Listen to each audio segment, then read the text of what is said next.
नमस्कार, मी तन्मय टिल्लू. कौल 24चा पोहोचला आहे रावेर लोकसभा मतदारसंघामध्ये. रावेर म्हटलं की डोळ्यासमोर येतं ते अर्थातच खडसेंचं नाव. मात्र या लोकसभा मतदारसंघात खरी चुरस आहे ती खडसे विरुद्ध महाजन. एकीकडे खडसेंनी राष्ट्रवादी पक्षात प्रवेश केला आणि त्यानंतर होऊ घातलेली ही लोकसभेची पहिलीच निवडणूक. त्यामुळे हा सामना रंगतदार होणार आहे यात काही शंका नाही. त्यामुळे या मतदारसंघात नेमकं काय घडतं आहे, कशा पद्धतीत चुरस रंगती आहे. एकीकडे महायुतीने आपला उमेदवार तर जारी केलेला आहे, मात्र महाविकास आघाडीला अजूनही उमेदवार सापडत नाही आहे. इच्छुकांची बरीच मोठी यादी इथं पाहायला मिळते. त्यामुळे नेमकं काय घडतं आहे तेच जाणून घेण्यासाठी थेट मैदानात उतरलो आहे आणि जाणून घेणार आहोत. आपल्यासोबत विविध पक्षांचे पदाधिकारी आहेत, त्यांच्याकडनं जाणून घ्यायचं आहे नेमकं सध्या चाललं आहे काय. सुरू करूयात महाविकास आघाडीपासून. सध्या त्यांचं नेमकं काय ठरलं आहे. जागा शरद पवार गटाकडे आहे. नेमकं काय चाललं आहे, कारण उमेदवार अजूनही निश्चित होत नाही आहे. कोण सक्षम उमेदवार द्यायचा याच्यावरनं बरीच चर्चा चालली आहे. तारीख पे तारीख एवढंच चाललं आहे. आमचं बघा, या ठिकाणी शरद पवार साहेब हे आमचे उमेदवार आहेत असं आम्ही समजतो आणि महाविकास आघाडी म्हणून आम्ही हा रावेर मतदारसंघ बघत आहोत. आजची परिस्थिती ही बदललेली आहे ना. इथलं कुठे गॅरंटी नाही आणि कुठलंच काय नाही. इथं एकच गॅरंटी आहे की इथं फक्त आणि फक्त महाविकास आघाडीचाच उमेदवार निवडून येणार आणि म्हणून आम्ही या ठिकाणी आमचा प्रचारसुद्धा सुरू आहे आणि त्या दृष्टिकोनातून आम्ही कामाला लागलेलो आहे. उमेदवार कोणी का असेना, पण महाविकास आघाडी एक दिलानं आणि एक मताने या ठिकाणी लढणार आहेत आणि येणारा उमेदवार हा महाविकास आघाडीचा कशा पद्धतीने निवडून येईल याच पद्धतीचं आमचं काम चाललेलं आहे. तर या सगळ्या मुद्द्यांवरती भाजपचं काय उत्तर आहे ते भाजपकडनं जाणून घेणार आहोत. गेल्या 10 वर्षात नेमकं काय झालं. सातत्यानं विरोधकांकडनं आरोप होत आहेत की 10 वर्षात काही झालेलं नाही आहे, मतदारसंघाचा विकास झालेला नाही आहे, शेतकऱ्यांचे प्रश्न सुटलेले नाही आहेत. काय नेमकी परिस्थिती. खरं तर आपण जेव्हा चर्चा करत होतो तेव्हा मी ऐकत होतो, परंतु विरोधक जे आरोप करत होते त्यांना कुठलाही आधार निराधार असे आरोप हे विरोधक करत होते. खरं तर म्हटलं तर ही लोकसभेची निवडणूक सुरू आहे आणि विरोधकांचे आरोप मी जेव्हा ऐकत होतो तेव्हा एक स्थानिक पातळीचे म्हणजे नगरपालिकेच्या विषयांमधले असे इकडचे तिकडचे विषय करत होते. ही निवडणूक लोकसभेची असल्यामुळे खरी ही देश पातळीवरची निवडणूक आहे. देशाचं भवितव्य ठरवणारी निवडणूक आहे आणि देशाचं भवितव्य आदरणीय नरेंद्र मोदी साहेब सुरक्षित ठेवू शकतात हे सर्व जनतेला माहिती आहे.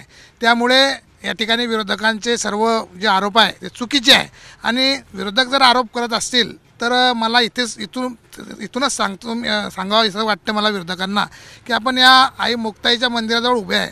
याच्या पाठीमागून जो जाणारा हायवे आहे हा युती सरकारच्याच काळात झाला. आदरणीय गडकरी साहेबांच्याच माध्यमातून हा इकडचा हायवे झाला आहे.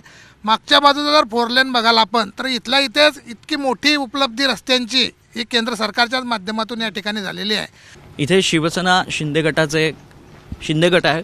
काय सध्या महायुतीमध्ये तिकीट तर जारी झालेलं आहे, रक्षा खडसेंना पुन्हा संधी मिळालेली आहे, पण मुळात महायुतीची इथे भूमिका काय. कारण प्रचंड नाराजी आहे, नाराज गट आहे असं ऐकायला मिळतं आहे. काय परिस्थिती आहे सध्या. शिवसेनेचं सांगण्याचं तात्पर्य एवढंच आहे की आम्ही फक्त आदेश मानणारे लोक आहे. जे पक्षश्रेष्ठी आम्हाला आदेश देतील, आमचे जे आमदार साहेब आहे, लोकनेते आमदार चंद्रकांत भाऊ पाटील जे ते आदेश देतील ते आदेश आम्ही पाळणार आहे. आम्हाला युतीचे आदेश आला आम्ही युतीसाठी 100% काम करू. पण सध्या परिस्थिती काय आहे, कारण प्रचंड नाराजी आहे असं ऐकायला मिळतं आहे. एक नाराजांचा गट तयार झालेला आहे. काय ही संभ्रमावस्था काय. महायुतीच्या माध्यमातून जे काम चाललेलं आहे, माननीय म्हणजे पंतप्रधान साहेब नरेंद्र मोदी साहेब यांच्या आदेशानंतर त्यांचं जे देशात चाललेलं काम, विकासाची कामं जे आहे त्या माध्यमातून त्यांच्या आदेशाने 400 पार जे त्यांनी म्हटलेलं आहे ते खरंच महायुतीच्या माध्यमातून ते काम करायचं आहे. आपल्यासोबत मनसेचे देखील काही पदाधिकारी आहेत. मनसेची भूमिका काय असणार आहे, कारण एकीकडे अजूनही तुमचा आदेश आलेला नाही अशी परिस्थिती आहे, पण दुसरीकडे महायुतीसोबत तुमच्या चर्चा सुरू आहेत, जागा वाटपासंदर्भात देखील खलबतं सुरू आहेत. नेमकी परिस्थिती काय. बरोबर. सन्माननीय राजसाहेब ठाकरेजी पाडव्या मेळाव्याला आता शिवतीर्थावरती आदेश देतील ते सर्व महाराष्ट्र सैनिकांना मान्य राहील. त्यानुसार आता वेट अँड वॉचची भूमिका मनसेने तरी घेतलेली आहे. तर बघू आता येत्या पाडव्याला काय आदेश देतात साहेब, त्यानुसार आपली भूमिका. जगन सोनवणे आंदोलन पुरुष या ठिकाणी महाराष्ट्राची मुलूक मैदानी तोफ म्हणून या रावेर लोकसभा मतदारसंघामध्ये दलित, मुस्लिम, आदिवासी ज्यांना आतापर्यंत स्वातंत्र्यामध्ये न्याय मिळाला नाही त्या लोकांची एकजूट, एक शक्ती उभी करून आणि आज आमचे रिपब्लिकन नेते, आंबेडकरी बहुजन नेते संविधान बदलणाऱ्या शक्तीसोबत जातात. त्याच्यामुळे या महाराष्ट्रामध्ये या रिपब्लिकनचे जे नेते आहेत, बहुजनांचे जे नेते आहेत, जे ओपन आज BJPच्या मांडीला मांडी लावून बसतायत, बाबासाहेबांच्या चळवळीच्या पाठीमध्ये खंजीर खुपसतायत. त्याच्यामुळे प्रचंड असंतोष भीमसैनिकांमध्ये आहे, संविधान रक्षक सैनिकांमध्ये आहे. म्हणून हे जे चूप आहे, यात 60 गट आहे रिपब्लिकनांमध्ये, तरीही तुम्ही सोबळावरती निवडणुका लढवण्याची भाषा करतात. म्हणजे हे जे आहे काही छुपे जे आहेत ते मनुवादी या ठिकाणी BJPच्या सोबत आहेत, संविधान बदलणाऱ्या शक्तीसोबत आहेत. त्याचबरोबर काही उघड या ठिकाणी यांच्यासोबत आहेत, मनुवादी संविधान बदलणाऱ्या शक्तीसोबत. यावेळेस या सगळ्या जे नेते आहेत चुफे आणि उघड, रिपब्लिकन बहुजन, यांना भीमसैनिक, संविधान रक्षक सैनिक असंतोष जबरदस्त आहे. त्याच्यामुळे यांना ठोकल्याशिवाय राहणार नाही.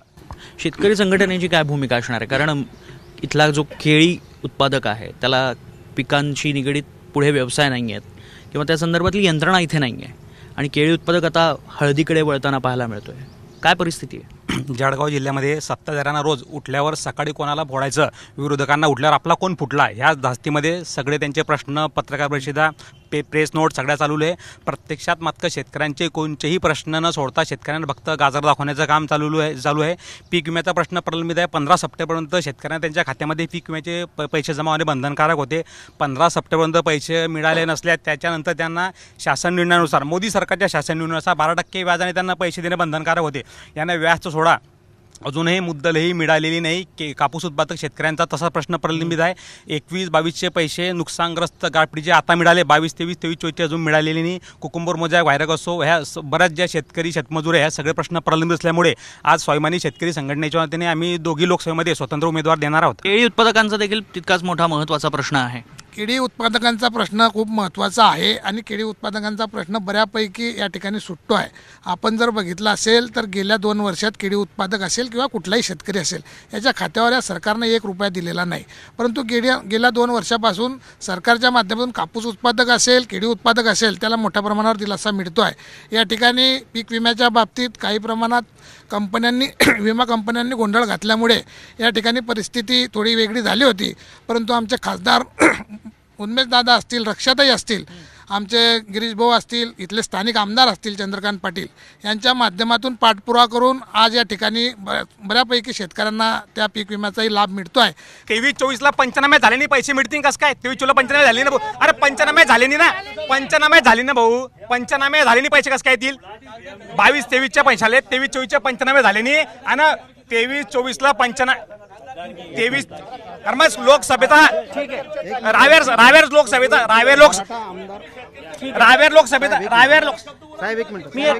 लोकसभेचा विषय आहे. तर मग चोपडा, भुसावळ, मुक्ताईनगर, रावेर सगळ्या तालुक्याचा विषय आहे ना. एका विषयाचे तुम्ही अंगावर घेऊ नका. च्या भूमिकेच्या बाबतीत म्हटलं तर आदरणीय बाळासाहेब ठरवतील त्या पद्धतीने आम्ही स्टँड घेणारच आहोत.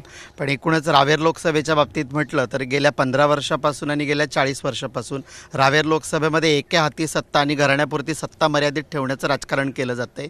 इथल्या विकासाला तर खीळ बसलेलीच आहे.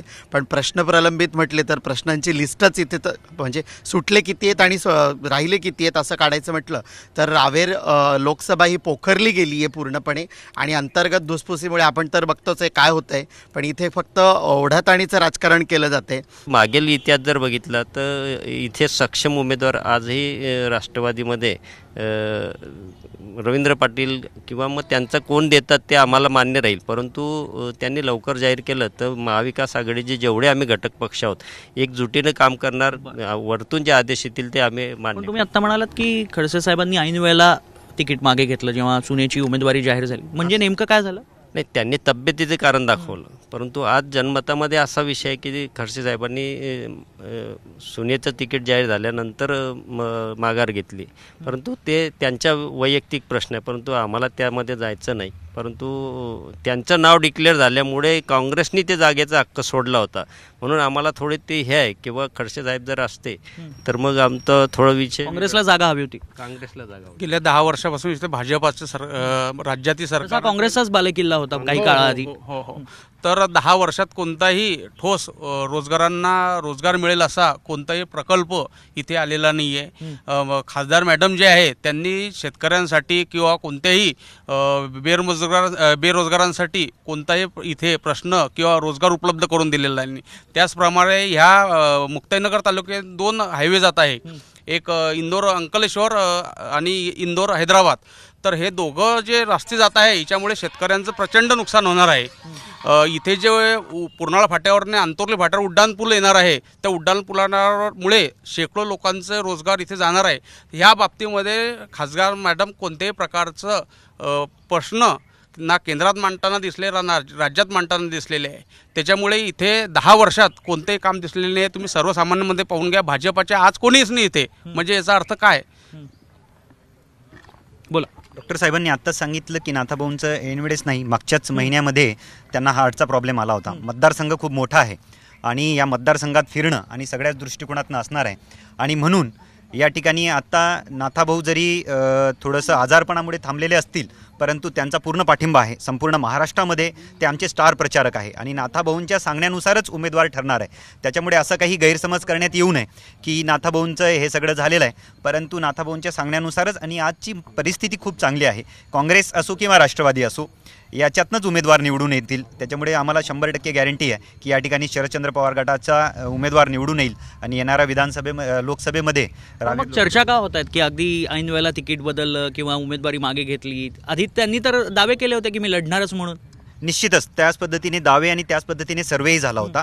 परंतु बघा, त्यांचे वयाचं आणि त्यांच्या शारीरिक याचा जर आपण आजारपणाचं जर बघितलं, आपणच मागच्या महिन्यात बघितलं होतं त्यांना एअरलिफ्ट करण्यात आलं होतं. या सगळ्या परिस्थिती बघितल्या तसं वाटणारच आहे, परंतु ही परिस्थिती खोटी आहे. कारण की आम्ही जेवढ्याही मिटिंग्स किंवा जेवढ्या याच्यात असतील, नाथाभाऊ स्वतःच असतात. उमेदवार ठरवण्यामध्ये नाथाभाऊंचा खूप मोठा सहभाग आहे. आज पिण्याच्या पाण्याची समस्या अशी आहे साहेब, बोदवड तालुक्यात जर तुम्ही गेले तिथे नियोजन नाही आहे. 81 गावाची पाणी पुरवठ्याची योजना इथून राबवली गेली, ब्रिटिश सरकारच्या मदतीने ती राबवली गेली. अजूनही लोकांच्या घागरीमध्ये आणि हांड्यांमध्ये पाणी नाही आहे आणि लोकांना अजूनही पाण्यासाठी भटकंती करावी लागते. खेड्यापाड्यामध्ये नियोजन यांना जमत नाही आहे. पालकमंत्र्याच्या गावामध्ये, पाणी पुरवठा मंत्र्याच्या गावामध्ये मोर्चे निघतात, हंडे मोर्चे कलेक्टर ऑफिसपर्यंत जातात. त्या पाण्यासाठी रडणाऱ्या महिलांकडे पाहून ते पालकमंत्र्यांना आत्महत्या करून घ्यायला पाहिजे. तो पाणी पुरवठा मंत्री आहे. ठीक. सामान्य नागरिकही आहेत आपल्यासोबत. काय सध्या मतदारसंघात, या लोकसभा मतदारसंघातल्या समस्या काय वाटतात आणि काय व्हायला हवं? गेल्या रावेर मतदारसंघात म्हणा किंवा जळगाव मतदारसंघात म्हणा, या मतदारसंघामध्ये कुठलीही मोठी MIDC नाही. भारताच्या इतिहासामध्ये 45 वर्षाच्या इतिहासामध्ये सर्वात मोठी बेरोजगारी या भारत देशामध्ये आहे. भारताच्या प्रत्येक कानाकोपऱ्यामध्ये जाऊन बघावं, कुठलंही डेव्हलपमेंट झालेलं नाही आहे. कुठल्याही परिस्थितीमध्ये जातीय व्यवस्था एवढी ढासळली गेलेली आहे. प्रत्येक माणसाच्या मनामध्ये आज हिंदू मुस्लिमांचा विषय हा पुढे करून भारतीय जनता पक्ष हा निवडणुकीला सामोरं जात आहे. मुख्य मुद्दे कोणते आहे? रोजगार आहे, बेरोजगारी मोठ्या प्रमाणात वाढलेली आहे. त्याच्यानंतर स्वास्थ्य व्यवस्था काय पद्धतीची आहे, कुठल्याही पद्धतीने महाराष्ट्रामध्ये नरेंद्र मोदी हे भारताचे पंतप्रधान आहे की फक्त गुजरातचे पंतप्रधान आहे? इथल्या मोठमोठ्या फॅक्टऱ्या, इथले मोठमोठे उद्योग हे बाहेर गुजरातमध्ये घेऊन चालले, म्हणजे मुंबईचे लचके तोडण्याचं काम ह्या भामट्या सरकारने केलेलं आहे. रावेरमध्ये उद्योग आलेत का एवढे मोठे की जे गुजरातला जातील? नाही, रावेरमध्ये किंवा आपण रावेरबद्दल बोलतोय, रावेर लोकसभा मतदारसंघाबद्दल. इथली परिस्थिती काय? रावेरमध्ये कुठलाही मोठा प्रोजेक्ट आला नाही. जी एक ट्रेन चालू होती इथून पुण्याला जाणारी, ती पण आता अमरावतीपर्यंत चालली गेलेली आहे. म्हणजे इथल्या लोकांना, इथं लोक राहतात की जनावरं राहतात, हे मला एक सांगण्याचा उद्देश आहे. ठीक आहे. उत्तर घेण्यासाठी आपल्यासोबत सत्ताधारी नाहीत, हे मी पुन्हा आठवण करून देतो. भाजपचे कोणतेही पदाधिकारी या चर्चेला उपस्थित राहिलेले नाहीत. मात्र आता शिंदे गट आहे, महायुतीचा घटक पक्ष, त्यांच्याचकडनं आपण उत्तरं घेऊयात. बरेच विरोधकांकडून विषय ऐकले, त्याच्या ऐक्यातून असे विषय लक्षात आले. MIDC संदर्भातला विषय असेल, आपण पहिलेच बोलला की आपण युती म्हणून का बोला. युती म्हणून बोलत असताना खासदार जरी कुठे कमी पडले असतील तरी आमदार चंद्रकांत भाऊ पाटील यांनी MIDC इथे आणली. MIDC इथे उभे राहते, व्यापारी संकुल उभं राहतं. नरेंद्र मोदी साहेबाच्या माध्यमातून जर म्हणसान, आपण जे वोटिंग करताय खासदारकीला ते 400 पारच्या हिशोबानं वोटिंग होते. आपण हे मान्य करायला हवं. खासदारकी जरी रावेर मतदारसंघातली असली तरी नरेंद्र मोदी साहेबाचा चेहरा समोर असून BJPचा चेहरा समोर असल्यामुळे हे सर्व वोटिंग जास्त प्रमाणात होईल. आपण ज्या रस्त्याने आले त्या रस्त्याची अगोदरची दुरावस्था काय होती? ज्या आपण जळगाव ते मुक्ताईनगर पोहोचले असाल, ही रस्त्याची दुरावस्था अगोदरची काय होती? आज काय आहे? महाराष्ट्रातलं इन्फ्रास्ट्रक्चर जे उभं राहिलं त्याची आज कुठपर्यंत पोहोचलं? आज जाण्यासाठी कोणत्याही देशाला विकासात जर पुढे न्यायचं असेल तर सर्वात महत्त्वाचे आहे ते म्हणजे रस्ते. जसं MIDCच्या माध्यमातून भाऊ बोलले MIDC उभी राहते, MIDCच्या माध्यमातून बेरोजगारांना रोजगार मिळणं हे जेवढं आहे त्याच पद्धतीने इन्फ्रास्ट्रक्चर बी अगोदर असणे, रस्ते अगोदर असणे हे खूप चांगलं आहे. तर त्याच्यासाठीही देशामध्ये, महाराष्ट्रामध्येच नाही देशाभरामध्ये तुम्ही प्रचंड उभं राहताना पाहत असाल. सत्य परिस्थिती काय ते जाणून घेऊयात आपण. शेतकरी संघटनेचे पदाधिकारी आहेत आपल्यासोबत. शेतकऱ्यांचे प्रश्न सुटलेत खरंच गेल्या 10 वर्ष? शेतकऱ्यांचे प्रश्न सुटलेले नाही. जळगाव जिल्ह्यामध्ये 22-23 मध्ये कुकुंबर मोजॅक व्हायरसचे पैसे मंजूर झाले होते. आता 24 संपण्यात आला, अजून पैसे मिळालेले नाही. केंद्र शासनाने कुकुंबर मोजॅक हा नैसर्गिक आपत्ती म्हणून घोषित केला होता. पण 22-23चे पैसे मिळाले. पंचनामा 23-24 मध्ये यांनी का पंचनामा का केला आणि यांनी यावर्षी पंचनामा करायचा विसर पडला. यांना फक्त रस्ते, गटारी, नाल्या, तुम्ही इतर रस्ते पाहून घ्या, इतर बिल्डिंगा पाहून घ्या. 8-8 दिवसात 10 दिवसामध्ये यांचं पूर्ण सत्यानाश झालेल्या रोडांचा फक्त टक्केवारी घ्यायची ना, इन्फ्रास्ट्रक्चर उभं करायचं एवढंच काम आहे. पाण्याचा विषय असा की बोदड, मुक्ताईनगर, जामनेरमध्ये पाण्यासाठी आम्हाला घरात तेलाचा जेवढा खर्च येत नाही तेवढा आरोचं पाणी घ्यायचा आम्हाला खर्च आहे. 30 रुपयाची कॅन आहे, 1000 ते 1500 रुपये आम्हाला पाण्याचा खर्च पिण्याचा, तेवढा आम्हाला तेलात सुद्धा येत नाही एवढा खर्च आहे. ही वास्तविकता आहे मुक्ताईनगर, बोदड, जामनेरची आहे. या ठिकाणी साहेब दुष्काळाची रक्कम आतापर्यंत शेतकऱ्यांना मिळालेली नाही आहे, विम्याची रक्कम आतापर्यंत शेतकऱ्यांना मिळालेली नाही आहे. शेतकरी मरतो आहे आणि सरकार झोपतं आहे. केंद्राचं आणि राज्याचं 1,000 शेतकरी या ठिकाणी दिल्लीमध्ये मारले जात आहेत. शेतकऱ्यांच्या आंदोलनावरती जे त्यांचे रक्ताचे पूर त्या ठिकाणी वाहिले जात आहेत आणि या ठिकाणी म्हणतात की शेतकऱ्यांना नाही दिला. आत्ताच विषय निघाला जल जीवन मिशनचा. जून 2022-23ला ही योजना सुरू झालेली आहे. आजपर्यंत जेवढ्या गावांमध्ये जलजीवन योजनाचं काम चाललेलं आहे, आज जर बघितलं 6 महिन्याचं यांना हे दिलं होतं, परवानगी दिलेली होती, पण आज एकाही गावात जलजीवन मिशनचं पाणी पोहोचलेलं नाही आहे आणि त्यामध्ये प्रचंड भ्रष्टाचार आहे. दुसरी गोष्ट, अंकलेश्वर बऱ्हामपूर 2014-2019 आणि आत्ताची परिस्थिती, अंकलेश्वर बऱ्हामपूर रस्ता जसाच्या तसा खड्ड्यांमध्ये मरतोय. असंख्य लोकांचे त्याच्यात वाहनांमध्ये अपघात होत आहेत आणि ते लोक मरण पावत आहेत. दरवेळेस तेच आश्वासन, तेच कामं. आताही जाहीरनाम्यामध्ये काढतील की अंकलेश्वर बऱ्हामपूर रस्ता आम्ही करून देणार, पण तो कधी होईल? 14लाही जाहीरनाम्यामध्ये आहे, 19च्याही जाहीरनाम्यामध्ये आहे आणि आताच्याही जाहीरनाम्यामध्ये तोच प्रश्न. परंतु आजही त्या रस्त्यांवर खड्डे आणि त्याच रस्त्यांवर लोकांचे जीव जसेच्या तसे जात आहेत. इथं असंख्य प्रश्न आहेत. एखादा प्रश्न रावेर मतदारसंघाच्या संदर्भात लोकसभेमध्ये मांडलेला असेल तसा तो प्रश्न आम्हाला दाखवण्यात यावा, म्हणजे दूध का दूध और पाणी का पाणी यही हो जाएगा. प्रोजेक्ट आणणं हे शासनाचं कामच आहे, बंधारे बांधणं हे शासनाचं कामच आहे, रस्ते व्यवस्थित करणं हे शासनाचं कामच आहे. पण साहेब, सरकार आणि शेतमजूर याच्यासाठी हे कोण बोलतं हे एवढं यांनी जाहीर करावं की आमचं सरकार म्हणजे 2014 मध्ये पंतप्रधान साहेब ज्या आशेनं पंतप्रधान झाले लोकांना सांगून, त्यावेळेचा मटेरियलचा भाव ना आजच्या कापसाचा भाव, आजच्या मटेरियलचा भाव हा किती तफावत झाला ह्याची गॅरंटी दिली होती. याचं काय? ठीक आहे, किंवा कोणत्या पक्षाचं सरकार शेतकऱ्याला आणि शेतमजूराले व्यवस्थित न्याय देईल याची गॅरंटी यांनी मुक्ताबाईच्या समोर द्यावी. सगळ्या पक्षांना माझी विनंती आहे. ठीक ठीक ठीक. एक शेवटचा मुद्दा. मला फक्त राष्ट्रवादीचे नेते आमचे त्यांनी मांडलेले आहेत, तुतारीवाले, त्यांनी ते बोलले की शिवसेना आमच्या सोबत यावा. त्यांना मला हात जोडून विनंती की सोशल मीडियावर जा, तुमचे तुतारीवाले कोणाचा प्रचार करताय ते पहिले बघून घ्या. तुम्ही स्वतःचे नाही, आम्ही युती सोबत होते, आहे आणि राहणार आहे. इथल्या मतदारसंघातली खरी लढाई ही खडसे आणि महाजन याच्यात लढताना पाहायला मिळणार आहे. त्यामुळे चुरस नेहमीच रंगतदार ठरणार आहे. मात्र उमेदवार कोण सक्षम येतो त्यावरच बरंचसं गणित अवलंबून असणार आहे. त्यामुळे कोणाच्या पारड्यात मतदान होतं, जनता कोणाला कौल देते हे पाहणं महत्त्वाचं असेल. मी धनबटिल्लू, कौल 24चा, रावेर.